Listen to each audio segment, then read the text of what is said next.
Howdy there, sexy PlayStation gamers, and welcome to another pure PlayStation video review. And this time it's Desperados 3 on PS4.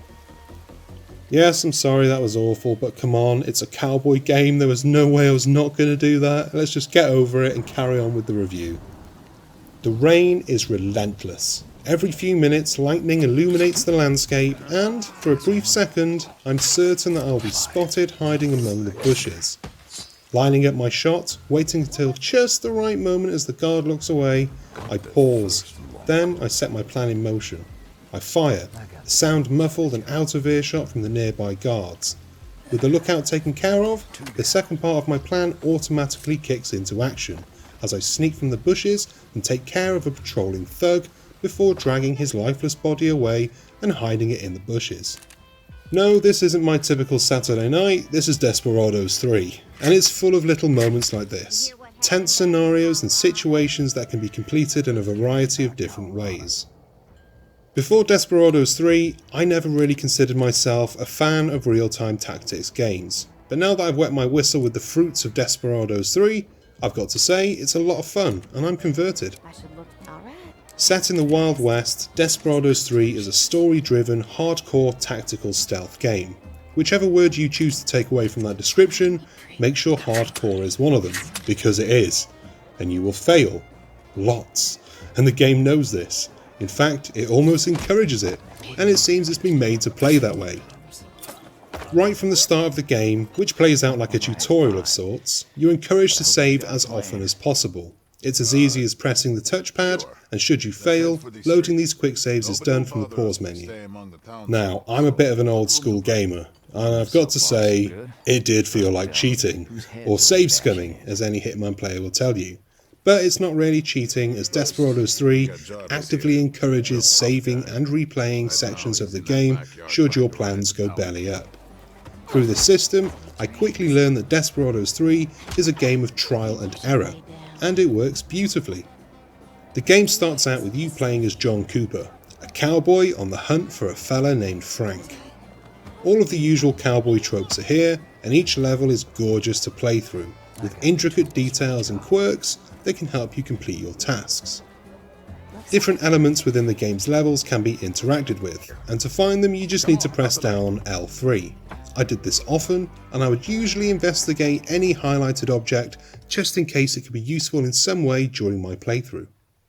The team of playable characters grows quickly, and they all have different traits and skills that can be used to help you complete each level.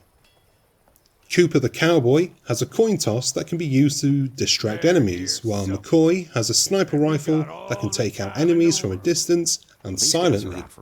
Each character is introduced slowly, not only giving them time to shine, but also giving you time to get to grips with their skills.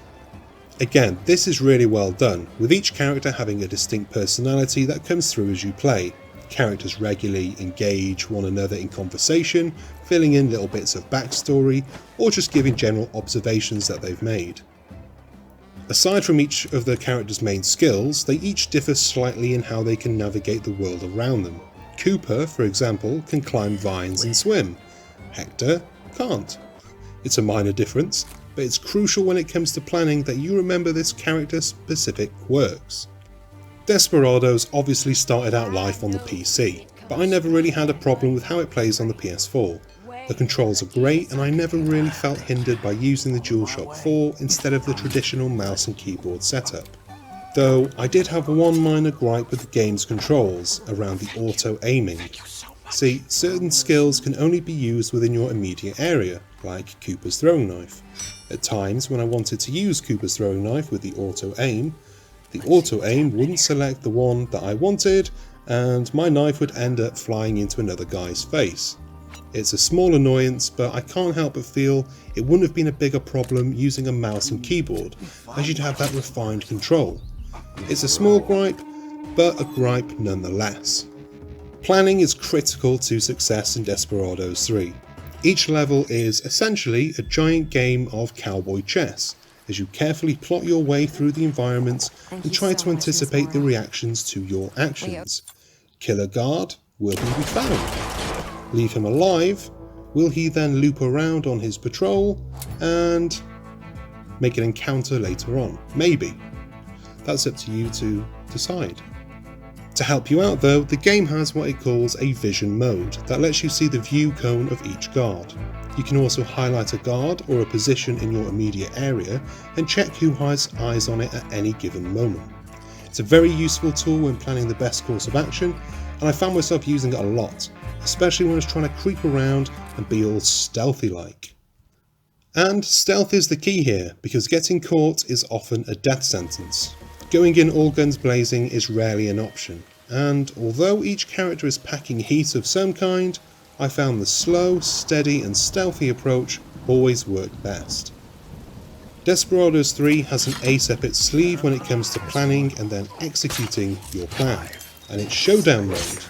Pressing up on the D-pad brings time to a standstill, and you can take control of each of your characters and have them carry out a certain task. These actions can be triggered to go off at the same time, or they can be staggered, depending on what you want to happen. It's a great system and it works beautifully.